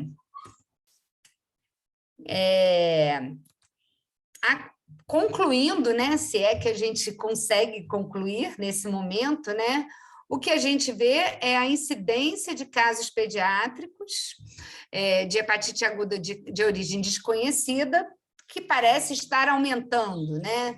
Eu sempre falo da sensibilidade às notificações, né? Então, muitas vezes a gente acha que está aumentando, mas não tínhamos uma linha anterior, né? Uma noção de quantos casos anterior tínhamos para comparar. E hoje, com o aumento da sensibilidade das notificações, parece ter aumentado, né?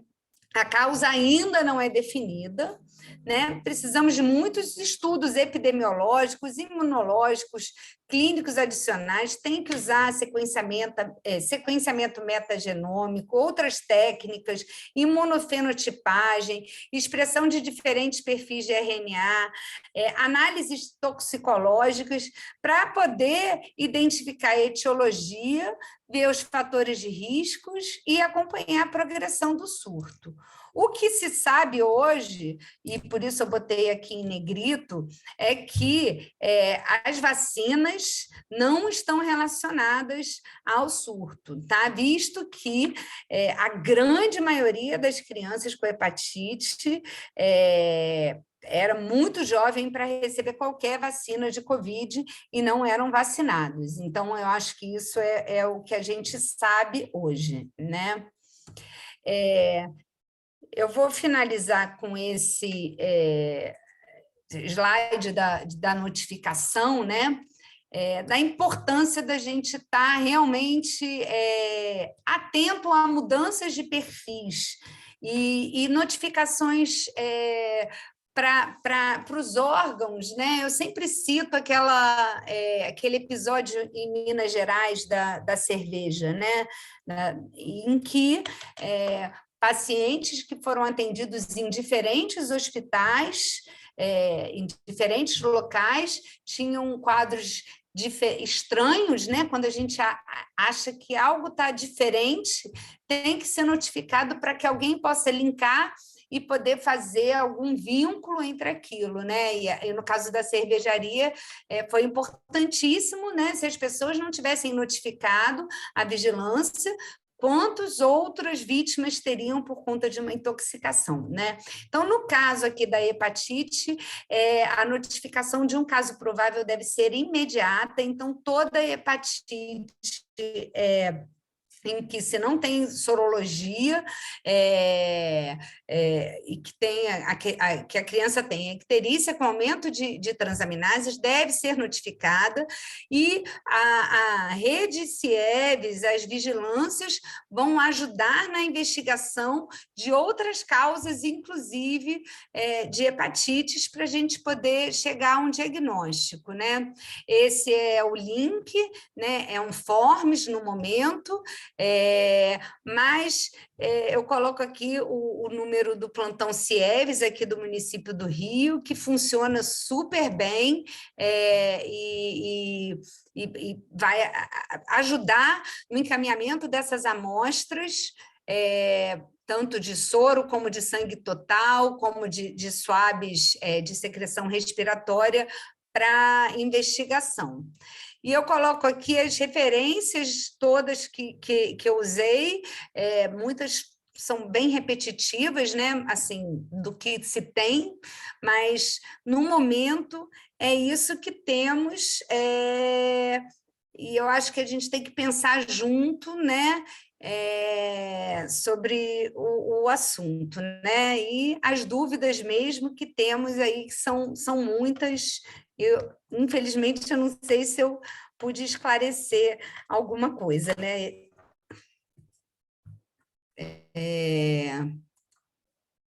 É isso. Esclareceu muita coisa. Eu tenho perguntas, mas eu vou deixar as minhas para daqui a pouco, eu acho. Deixa eu ver o que as outras pessoas vão perguntar também. Alguém tem alguma pergunta para fazer para a doutora Patrícia? Então já vou fazer. A Tânia tem. Tânia eu levantei minha mão, mas você não viu? Tá, agora eu estou vendo. É que você está bem no cantinho da minha tela. Diz aí, Tânia. Então, primeiro, Patrícia, muito obrigada pela aula muito boa. E eu queria comentar e ver se o que você acha disso, num artigo que saiu, eu estava até procurando ele aqui, porque eu esqueço quase tudo, no Lancet, essa semana, com a hipótese de que o SARS-CoV-2 agiria como um superantígeno e propiciando que essa hepatite aparecesse. Ele segue um caminho, né? Ele faz um racional e isso partiria da infecção intestinal das crianças e a liberação, a inflamação decorrente da ativação de um determinado linfócito. Bom, eu acho desde o início que isso está relacionado à Covid, então eu continuo procurando isso em todas as coisas, todo dia eu estudo esse negócio, porque eu acho que isso está relacionado à Covid, porque dá nas crianças que não estão vacinadas. Esse aqui, né, Tânia? Espera aí, eu vou abrir ele, que eu já te disse. Esse aqui, eu compartilhei aqui.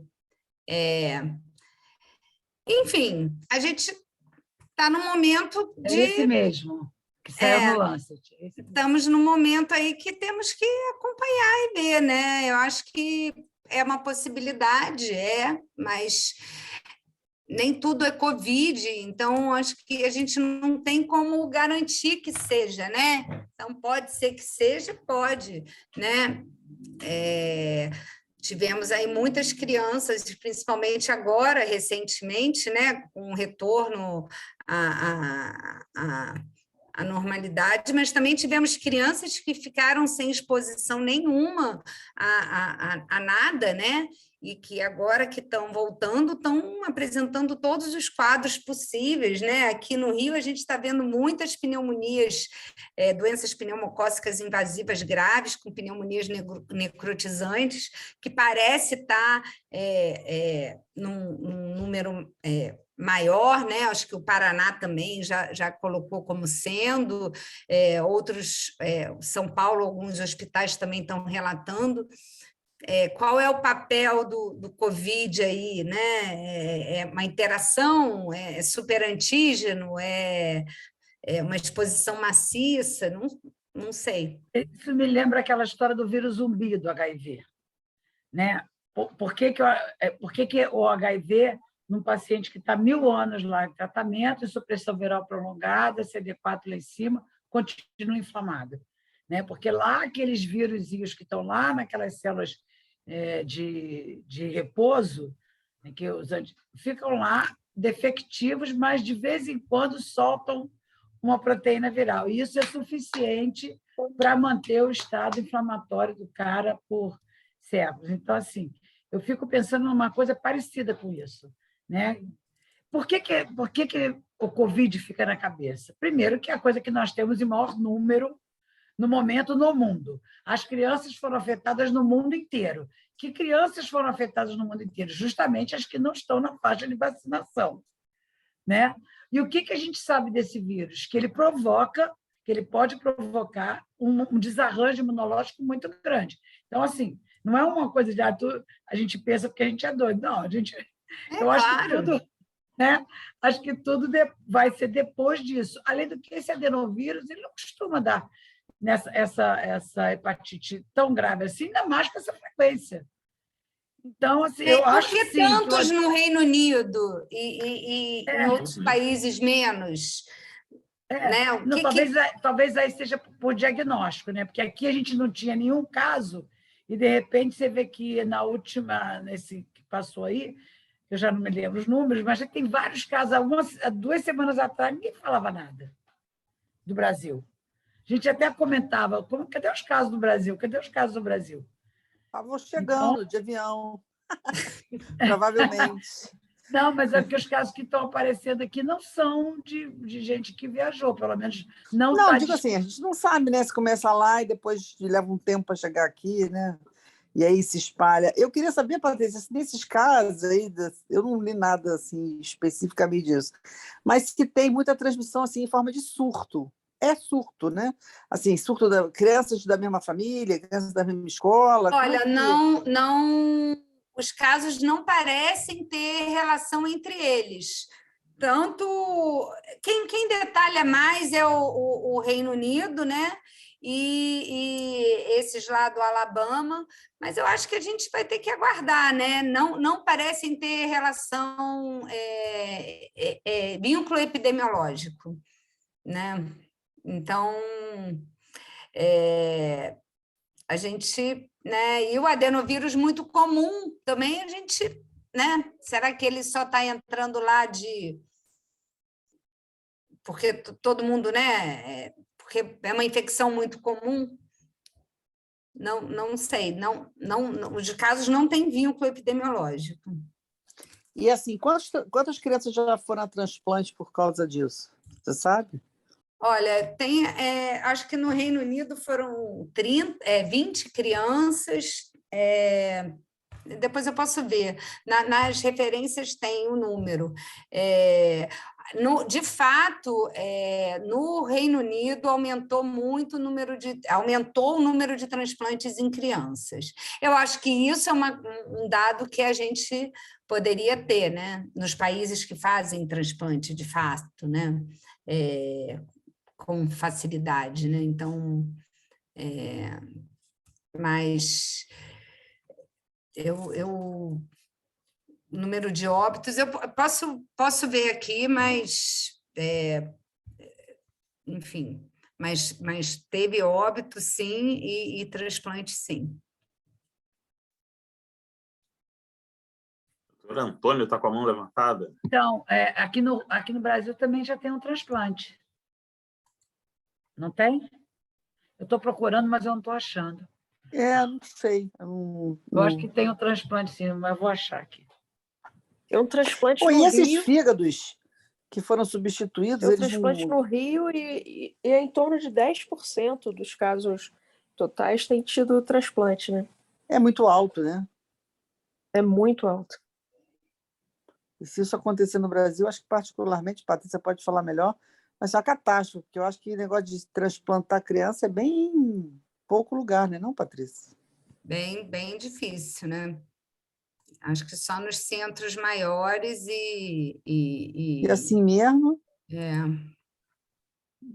tem muito lugar que faz transplante de fígado de adulto que não tem criança. Assim, eu nem sei onde faz aqui no Rio, sinceramente. Não, aqui faz no Hospital da Criança e faz no Copador também, transplante de criança. Mas público, sei o lá. Hospital da Criança, o Hospital da Criança, o Hospital Estadual da Criança faz transplante também. E esses fígados, assim, a necrópsia... Olha, no Reino Unido está aqui, que dos 163... Não, nenhum morreu, não. Acho que não foi isso, não. Hoje esse negócio, cara. E o estudo desses fígados que foram transplantados, dos que saíram das pessoas, não esclareceu nada. Nada, só muita necrose e ausência de vírus, nada... É muita coincidência, né? A gente vê isso acontecer na população de criança que não é vacinada, né? Depois que o negócio fica controlado nos adultos e começa a ter muito caso em criança, eu concordo com a Tânia. Eu acho que assim, a gente... Tem que pensar no Covid, com certeza, né? Acho que dá uma tendência de... Assim, num caso desses, a gente atende uma criança que a gente pensa nisso, entra nessa definição de caso. Tem que colher exame de Covid, né? Mesmo que não tenha nenhum sintoma. O que vocês, pediatras... O que a gente faz? Tem que colher também pesquisa de enterovírus, citomegalovírus, Epstein-Barr, febre amarela, arbovirose, né? Então, assim, a pesquisa norovírus, então é uma pesquisa extensa que os LACENs e os laboratórios de referências vão ter que fazer, vai ter que ter swab para COVID, sim, né? Fezes buscando, né, enterovírus, adenovírus, norovírus e o sangue também, né? Então, eu acho que no Reino Unido eles tiveram muitos casos de co-infecção, né? Com EBV, com CMV, herpes, né? Até vírus sincicial respiratório. Então, assim,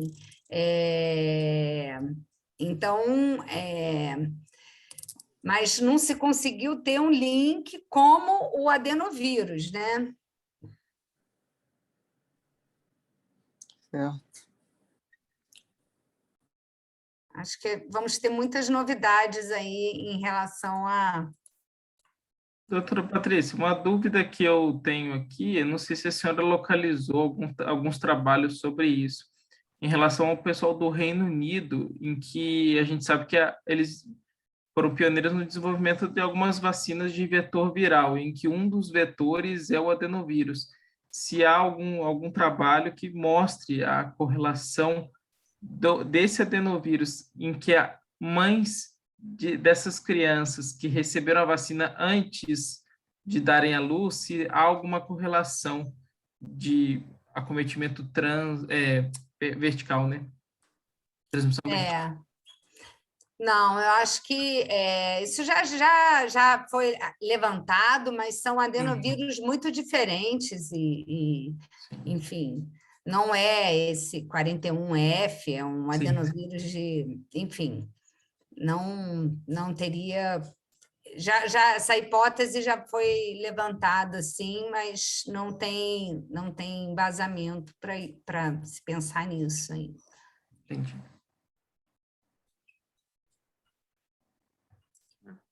Eu, quando li esse trabalho do Reino Unido com uma quantidade tão grande de enterovírus, né, eram 126, né, dos 160 e poucos, eu fiquei muito me perguntando, caramba, ou esses caras estão com um bruto de um surto de adenovírus, né, pegando ali todo mundo,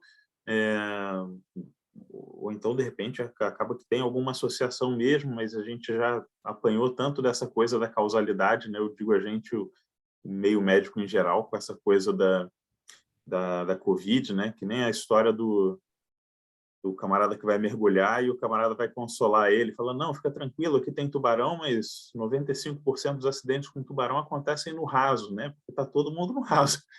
Mas realmente era muito adenovírus, né? A Tânia gostou do meu negócio do tubarão, né? Tá todo mundo no raso, porra, claro que vai ter todo mundo mordido no raso. Mas era muito, né? E a minha impressão realmente é que existiu uma associação. Nesse trabalho, nesse briefing do Reino Unido, eles colocam o isolamento de adenovírus por idade ao longo, desde fevereiro de 2017, e o aumento é expressivo. Espera aí, deixa eu ver se eu consigo compartilhar aqui.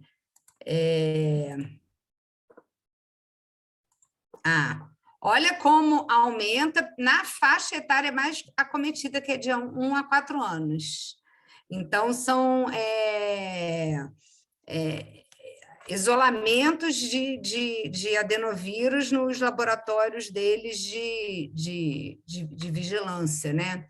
Então, a gente vê que aumenta a infecção por adenovírus. Qual é o papel disso? A gente não sabe, né? Pois é.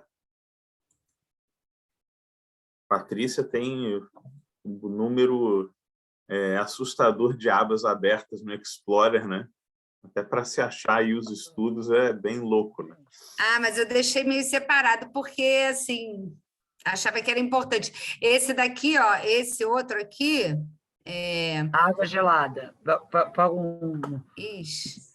Também, ó. Mostrando adenovírus isolados em material fecal por ano, por espécie. Então, a gente vê que o adenovírus aumenta muito, ó, fecal, gastrointestinal também nesse período. Então, eu acho que o adenovírus tem um papel. Agora, por que está fazendo isso? Não sei.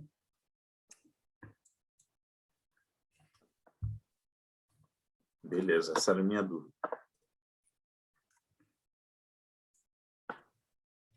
Acho que a gente vai ter que rever isso daqui a 1 mês, 2 meses, e ver se já tem mais alguma... retornar com novidades. Sim, podemos fazer depois um apanhado geral. Tem um boletim. O Márcio Nerrab está com a mão levantada. Oi, Paty. Boa noite a todos. A excelente aula, Patrícia. Incrível o seu poder de resumo. Obrigado pela aula. Eu concordo com Tânia, né? Eu acho que não dá para a gente pensar em alguma outra coisa ainda no mundo que não tenha algum tipo de relação com o SARS-CoV-2. Acho pouco provável que não exista alguma explicação ainda a sair. Aí eu acho que mais molecular, mais relacionada a essa exposição antigênica diferente, com certeza, do que a gente ficou vendo nesses últimos 2 anos, em relação às crianças terem infecções respiratórias por qualquer tipo de outro vírus. A gente não viu isso. Nem a gente, nem os americanos. Como se ele tivesse um poder de afastar das crianças os outros vírus, menos ele. Uma hegemonia. E assim, eu ia fazer uma pergunta para a Patrícia, que é o que eu acho que foi o que ela falou na aula mais importante. Na verdade, a gente vive no Rio de Janeiro e a exposição à Ômicron foi violenta nas crianças. Eu, tanto no público quanto no privado, fiquei absolutamente impressionado com o poder de alastramento do vírus em crianças. E a gente não viu um aumento correspondente, né, nos casos de SIMP. Então, assim, isso já a gente ficou muito mais tranquilo. Se fosse a mesma proporção que a gente viu nas primeiras ondas, com os casos lá no início, crianças com SARS-CoV-2 e depois com síndrome inflamatória, se fosse nessa mesma proporção agora, em relação ao Ômicron, a gente já teria visto. Até porque a Ômicron começou em janeiro. A gente já tem bastante tempo para ter esse intervalo, né, entre a infecção pelo vírus e uma síndrome inflamatória a posteriori, o que no caso da Inglaterra também é estranho, porque a quantidade de casos que eles têm visto de Ômicron, inclusive de BA2, já tem mais do que o tempo que entre a infecção por SARS-CoV-2 e síndrome inflamatória. Então também acho que não é só SARS-CoV-2 que está explicando isso. Realmente o trabalho de Israel é o trabalho, como Tânia citou, que tem pelo menos uma causalidade mais coerente pelo que a gente tem visto. Mas a minha pergunta para a Paty é a seguinte: assim, a gente tem uma rede muito boa, né, de amigos e de conhecimento, principalmente terapia intensiva, né, Paty? E a gente não viu, eu nunca vi na minha vida adenovírus dando hepatite, né? Nunca vi, a gente no Figueira a gente isola, a gente faz painel. Também nunca ouvi falar de crianças terem SARS-CoV-2 e tem hepatite de forma isolada. Quer dizer, se teve hepatite é porque teve síndrome inflamatória muito sistêmica, e aí também hepatite. E esse caso que Tânia se refere do transplantado foi no Hospital da Criança. Essa criança realmente isolou adenovírus, mas quando a gente foi saber como era a genotipagem, não tinha. Não sei, né? Alguém falou do exemplo dos tubarões, eu adorei, é exatamente isso. Eu não sei se, porque agora a gente está vendo mais doença viral, como a Patrícia também falou, e aí agora a gente está vendo uma associação entre o SARS-CoV-2 de lá de trás e o adenovírus, é bem plausível. Mas a gente saberia, alguém perguntou o número de casos de transplantados de crianças. Como a Patrícia falou, se a gente não tem os dados anteriores, a gente não consegue comparar o de agora. Mas, certamente, com essa casuística da Inglaterra, né, e de Israel, de 10% a 15% transplantado, eu fico sempre também imaginando que isso aí é como quando começou o SARS-CoV. A gente tem um mar lá embaixo da pirâmide de um monte de gente que certamente está tendo um quadro muito mais brando, que a gente não está nem vendo no hospital, com quadro de gastrite aguda, ou sem hepatite, né? E a gente lembra que os vírus, não hepatite em criança, vírus A, pelo menos, a forma ictérica é bem menos comum do que a não ictérica. Eu acredito que seja igualzinho para esse novo agente, essa nova associação que está rolando. Mas o que me deixa mais tranquilo é que a gente não tem visto transplante hepático por uma nova etiologia que a gente desconhece. O único caso que teve foi realmente esse garoto, e que sobreviveu. Na Inglaterra não morreu ninguém, né, Patrícia? Então, Pois é, eu estava olhando aqui, não houve nenhum óbito. Eu li em algum lugar que foram 20 transplantes, mas agora eu já não estou achando mais. Mas nesse último boletim diz que não houve nenhum óbito, então não sei, e aí né? Eu acho que no Brasil, eu não sei, como a Tânia falou, que eles vigiam muito mais do que a gente. Tanto que foram eles que fizeram o primeiro caso foi nos Estados Unidos, de SIMP, mas a primeira descrição em surto foi na Inglaterra também, né? A gente tem que lembrar disso. Agora, eu não prevejo uma catástrofe em relação a isso, por causa da colega que falou aí. Realmente, se eles não têm relacionado, não dão um surto, que nem vírus A, por exemplo, a gente não precisa ficar em pânico, né? As pessoas todas estão em pânico. Agora, qualquer coisa que sai uma coisa nova, parece que o mundo vai acabar. Eu não sei se isso vai se transformar numa bola de neve, uma coisa crescente. Mas como agora a gente também está vendo, de novo, um aumento expressivo já do número de casos em crianças dessa nova cepa, provavelmente a BA2, né?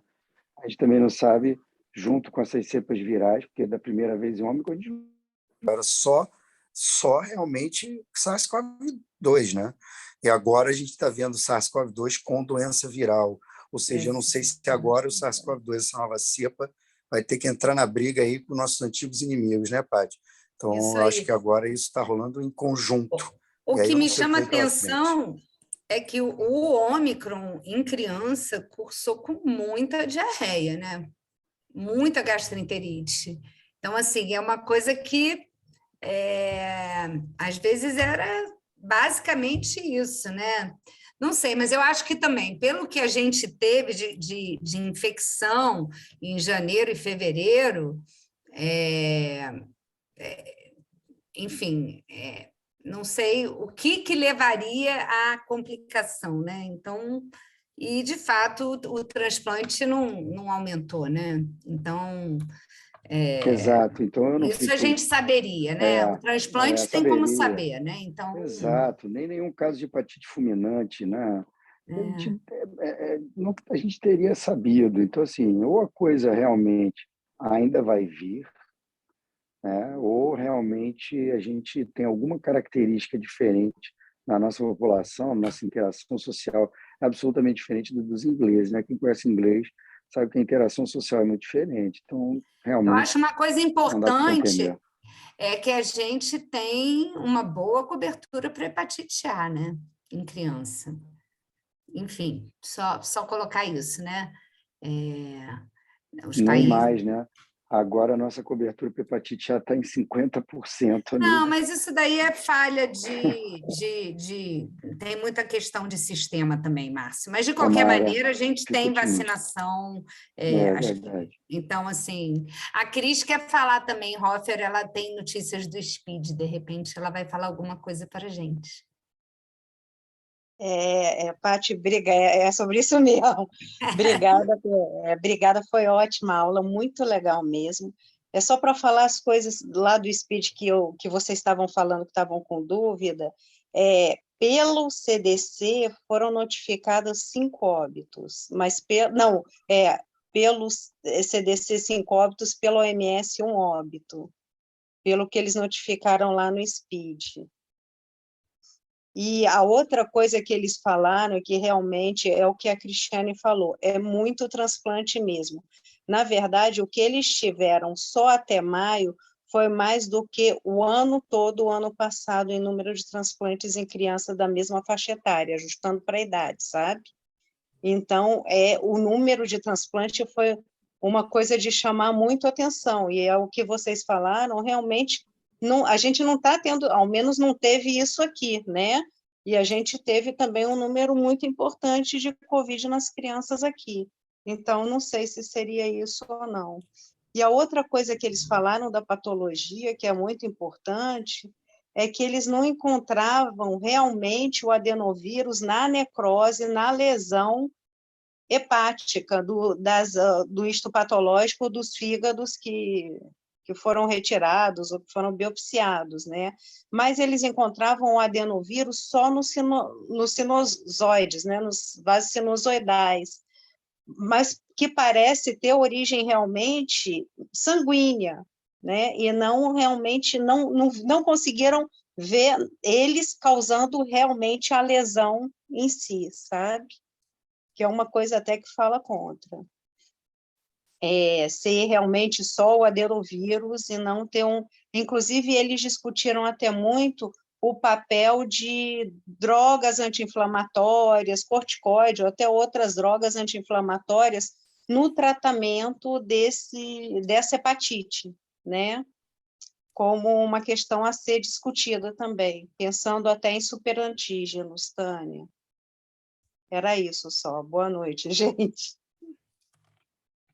Então, na Índia, o trabalho da Índia, eles já chamam de hepatite infantil pós-Covid. Eu não posso estar traduzindo errado, mas eles já nomearam assim. E esse negócio da diarreia, que também não é só nas crianças, que eu estou vendo nos adultos, mesmo tem uma infectologista, uma colega, que está agora com Covid, a segunda vez, e é tão profusa que ela fez.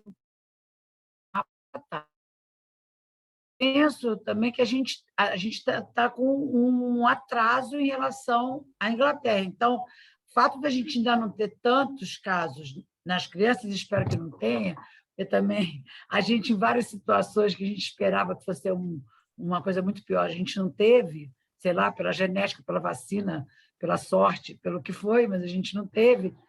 Mas eu acho que a gente ainda tem que esperar mais um pouquinho para ver o que vai acontecer com as nossas crianças, porque a gente tem um atraso em relação à subida de casos lá na Inglaterra. Outra coisa aqui, que é a possibilidade de diagnóstico. A gente pode estar perdendo crianças sem fazer diagnóstico nenhum. A gente pode estar perdendo crianças, a gente está perdendo gente de raiva, de febre, né? Então, a gente pode estar perdendo crianças sem diagnóstico nenhum também.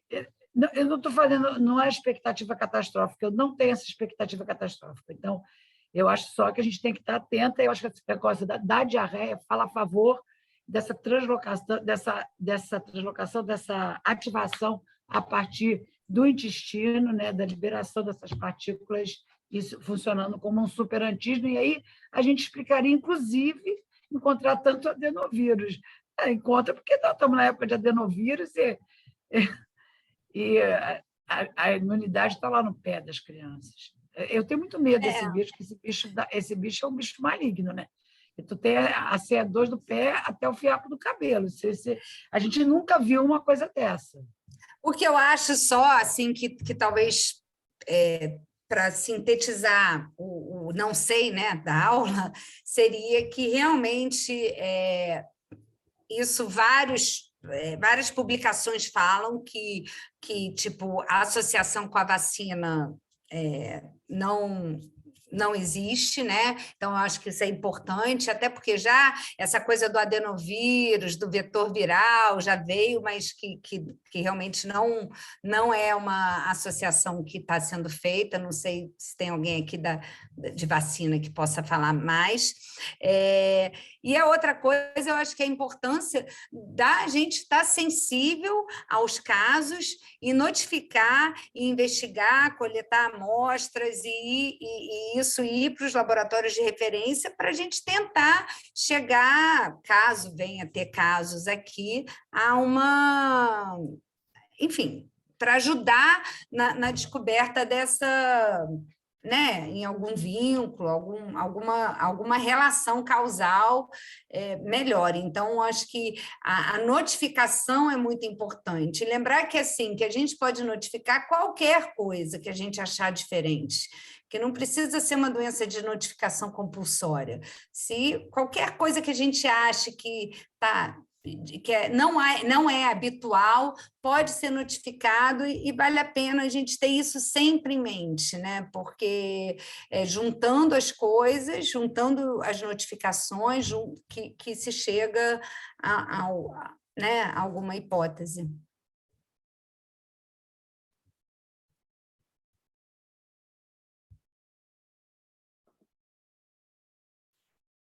Só complementando, Rodrigo, Túlio. Oba. Só complementando a questão que a doutora Patrícia falou e que a doutora Tânia comentou bem. A questão da notificação, a Tânia me ajudou muito, participou no caso da cerveja, eu fui o primeiro paciente que faleceu comigo, então lógico que o desenrolar do caso foi bem complexo, envolveu questões aí, todo mundo sabe na grande imprensa, de ordem de sigilo, que é segredo de justiça, que está correndo até hoje, mas assim, a notificação foi fundamental naquele caso, o que na época a gente suspeitou, eu fui chamado para poder ajudar, a gente suspeitou de um quadro de botulismo, que acabou que chegou naquele diagnóstico, mas foi a notificação que foi o fator principal. E a colaboração também na época de um nefrologista, que é na verdade um patologista e especialista só faz lâmina de rim, que ele achou algumas inclusões diferentes lá na patologia, e a gente fez um contato na época com os Estados Unidos, porque o dietilenoglicol é muito usado na América do Norte para colocar na água de bateria, né, para evitar o congelamento, e eles usam lá para autoextermínio. Então, esse patologista, em link com o patologista norte-americano, eles conseguiram fechar o diagnóstico, e a colaboração também da família, que foi muito importante, a relação médico-paciente, porque não teve a gente conseguiu levar esse corpo para o Instituto Médico Legal, e o que a gente muitas vezes não consegue fazer em todos os lugares, né? A gente levar para o Instituto uma morte de causa inusitada, a gente levou para o Instituto Médico Legal e o de Belo Horizonte, o corpo fez o translado de Juiz de Fora para Belo Horizonte, e um patologista também, um outro colega da USP, referência lá em patologia, ele pegou um avião, saiu de São Paulo, foi para Belo Horizonte ajudar na necrópsia, que durou em torno de quase 12 horas, e ajudou a fechar esse diagnóstico. Então, a notificação foi o fator-chave para a gente fechar os casos e conseguir dar o diagnóstico da causa óbito dos pacientes.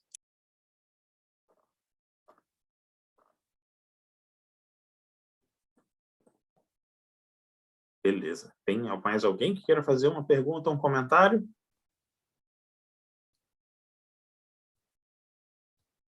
Ok, então, olha, vou encerrar aqui